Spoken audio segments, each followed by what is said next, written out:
करता हूँ। बेसिकली जो है ना टाइम वैल्यू ऑफ मनी, यानी जो ये कॉन्सेप्ट ये है कि अगर आपके पास आज अगर आपको 100 रुपीज मिल रहा है और एक 100 रुपीज आपको 1 ईयर के बाद मिलना है, तो जो आज 100 मिलना है वो जो है वो उससे बेहतर है, वो उससे बेहतर है। ठीक है जी।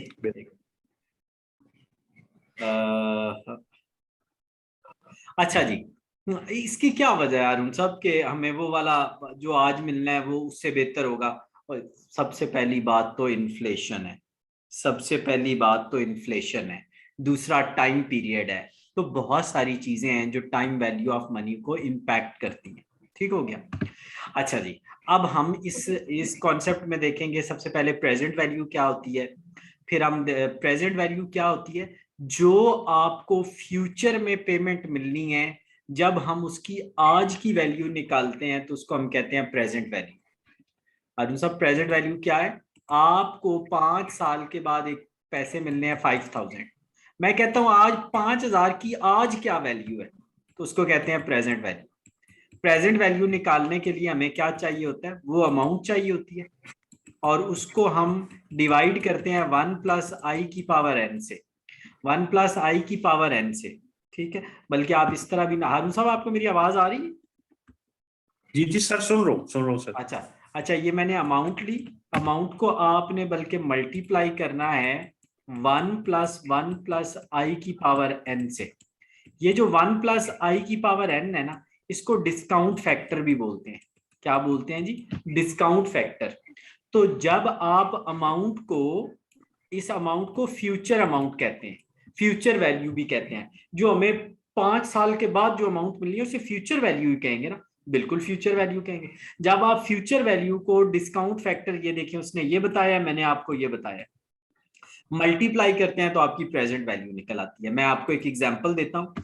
हमें ये देखिए 2 लाख मिलना है, 5% इंटरेस्ट, इंटरेस्ट रेट है, 5% इंटरेस्ट रेट है, उस पे हमें 1 साल बाद हमें क्या मिलना है? 2 लाख मिलना है। तो 2 लाख हमें मिलना है। मैंने आपको क्या फार्मूला बताया था? 1+i की जगह आप 5% लिखें, 0.05, और उसकी पावर ले लें 1। 1 साल बाद मिलना है ना, n की जगह आप 1 लिख लें। आप इसको सॉल्व करेंगे तो आपका ये आंसर निकल आएगा। अरुण साहब, एक चीज का बहुत ज्यादा ख्याल रखिएगा, ये एक लफ्ज आया है अपॉर्चुनिटी कॉस्ट। अपॉर्चुनिटी कॉस्ट 5%, इसी अपॉर्चुनिटी कॉस्ट को हम इंटरेस्ट रेट भी बोलते हैं। क्या बोलते हैं? Interest rate. इसी चीज को हम डिस्काउंट रेट भी बोलते हैं। क्या मैंने बोला है लफ्ज? डिस्काउंट रेट भी बोलते हैं। एक ही चीज के 3 नाम है, तो आपने परेशान नहीं होना। इसी को कॉस्ट ऑफ कैपिटल भी कहते हैं, इसी को हम कॉस्ट ऑफ कैपिटल भी बोलते हैं। और फार्मूला मैंने आपको क्या बताया सर? आपने बताया है future value multiply by 1+i⁴n। What is I? Rate of interest. What is an? Number of years. What is future value? जो हमें फ्यूचर में पैसे मिलने हैं उसको हम फ्यूचर वैल्यू कहते हैं। ठीक हो गया जी। अब अगर हमें फ्यूचर वैल्यू ही निकालनी पड़ जाए तो वो कैसे निकालेंगे? अच्छा, फ्यूचर वैल्यू निकालने के 2 मेथड है। एक को कहते हैं सिंपल इंटरेस्ट, एक को कहते हैं कंपाउंड इंटरेस्ट। एक को कहते हैं कंपाउंड इंटरेस्ट। सिंपल इंटरेस्ट वो इंटरेस्ट होता है जो आपकी प्रिंसिपल अमाउंट पे लगता है, और कंपाउंड इंटरेस्ट वो इंटरेस्ट होता है जो प्रिंसिपल पे भी लगता है और सिंपल इंटरेस्ट पे भी लगता है। यानी जब सिंपल इंटरेस्ट पे भी हम इंटरेस्ट लगाएं, और या सिंपल इंटरेस्ट को हम ऐसे भी कह सकते हैं इंटरेस्ट अर्न्ड। क्या कह सकते हैं? Interest earned. तो इंटरेस्ट अर्न और जो प्रिंसिपल, अगर दोनों पे इंटरेस्ट लगेगा तो वो कंपाउंड हो जाएगा, और अगर सिंपल प्रिंसिपल पे लगेगा तो वो सिंपल हो जाएगा। अगर आपको कहे कि सिंपल इंटरेस्ट से फ्यूचर वैल्यू निकालने, ये फार्मूला लगाना है आपने, प्रेजेंट वैल्यू इनटू 1+i⁴ भी कह सकते हैं, i⁴ भी कह सकते हैं इसको। ठीक है, i⁴ भी कह सकते हैं ना, i⁴ नहीं होगा, in होता है, in होता है। i for rate of interest, n for number of year. 1+r⁴ भी बोलते हैं। r बोलते हैं रेट ऑफ इंटरेस्ट को, t बोलते हैं नंबर ऑफ ईयर को, n बोलते हैं नंबर ऑफ ईयर को, i बोलते हैं रेट ऑफ। एक ही चीज के 2 नाम है। तो आपने ये फार्मूला फ्यूचर वैल्यू का याद कर लेना है। ठीक हो गया जी। नेक्स्ट हमें वो कहते हैं अगर वो कंपाउंड इंटरेस्ट हो तो क्या करेंगे? फ्यूचर वैल्यू को आप प्रेजेंट वैल्यू इनटू 1+i⁴n कर देंगे। पावर n कर देंगे तो कंपाउंड से इसका फार्मूला निकल आएगा। अब ये क्या बला आपको दी गई है, देखिए बाज़-औक़ात आपके क्वेश्चन में वो कहेगा कंपाउंडेड क्वार्टरली कंपाउंड। अच्छा अब मैं आपको बताता हूं 4 केसेस मेन आप देखेंगे, compounded compounded compounded annually, compounded quarterly, compounded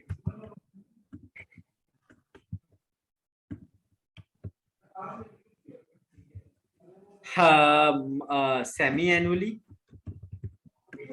compounded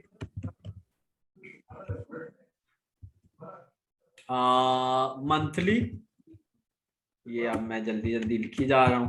अच्छा कंपाउंडेड बाज़ औक़ात डेली भी होता है, कंपाउंडेड डेली। करना क्या है, जहां आई है उसको 1 से डिवाइड, n को 1 से मल्टीप्लाई, कोई मकसद नहीं है अरुण साहब ना करें। 1 से मल्टीप्लाई और डिवाइड करके क्या तीर मारेंगे आप, कुछ भी नहीं होना। क्वार्टरली आई को 4 से डिवाइड, इसका इंपैक्ट आएगा, और 4 से मल्टीप्लाई, ठीक हो गया जी। चलिए नेक्स्ट सेमी एनुअल, आई को 2 से डिवाइड, n को 2 से मल्टीप्लाई। मंथली आई को 12 से डिवाइड, n को 12 से मल्टीप्लाई। और डेली आई को 365 पे डिवाइड,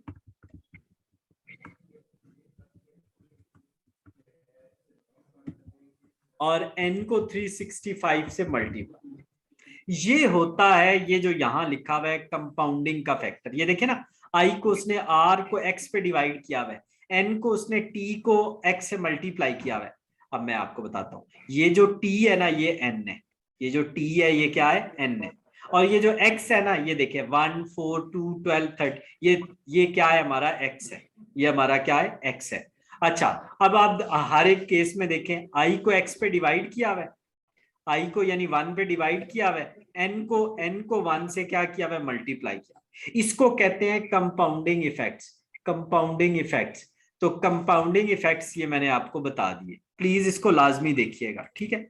अच्छा कंपाउंडिंग से फर्क क्या पड़ता है अरुण साहब, कंपाउंडिंग से आपका जो इफेक्टिव रेट ऑफ इंटरेस्ट होता है ना वो बढ़ जाता है। ये आप लेक्चर नंबर 4 में पढ़ेंगे, वीडियो में देखेंगे आप। अगर कंपाउंडिंग जितनी बढ़ती जाएगी आपका इफेक्टिव रेट बढ़ता जाएगा। अरुण साहब इफेक्टिव रेट क्या होता है, देखें आपको 15% एनुअली मिलना है रेट, अगर आप कंपाउंडिंग बढ़ा देंगे। कंपाउंडिंग क्या होती है अरुण साहब, और देखें ना जी, हमें साल के बाद 15% मिलना है। हमने कहा नहीं, आप इसको मुझे 4 दफा दो, तो वो क्या करेगा, इसको 4 पे डिवाइड करेगा। जब ये 4 पे डिवाइड होगा और नंबर ऑफ कंपाउंडिंग्स यानी नंबर ऑफ टाइम ये बढ़ेगा, तो जब आप साल के बाद इफेक्टिव रेट निकालेंगे ना ये 15 से 16% हो जाएगा। बेशक निकाल के नीचे निकला हुआ है, नीचे देख लीजिएगा, लेक्चर नंबर 4 की वीडियो में चेक कीजिएगा, मैंने समझाया है मुकम्मल, ठीक है। तो जितनी कंपाउंडिंग मंथली होती जाएगी और बढ़ जाएगा, डेली हो जाएगी और बढ़ जाएगा।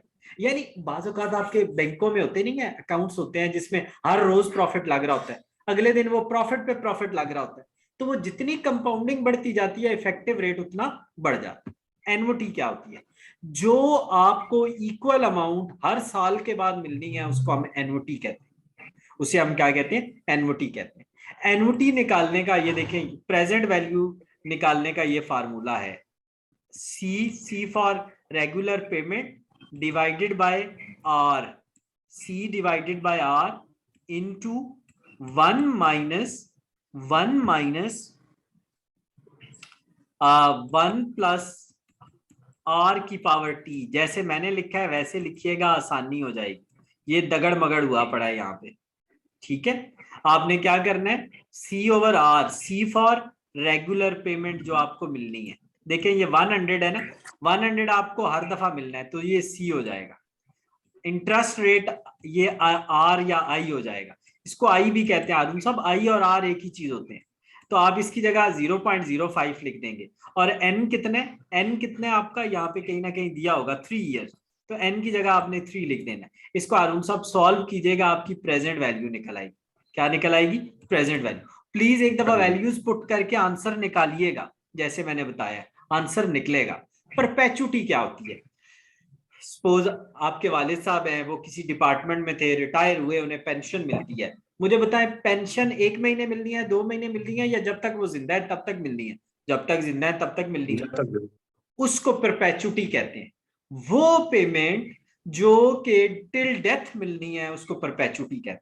अगर उसकी प्रेजेंट वैल्यू निकालनी हो तो कैसे निकालेंगे? सी होती है recurring amount, regular amount, annual amount, monthly amount.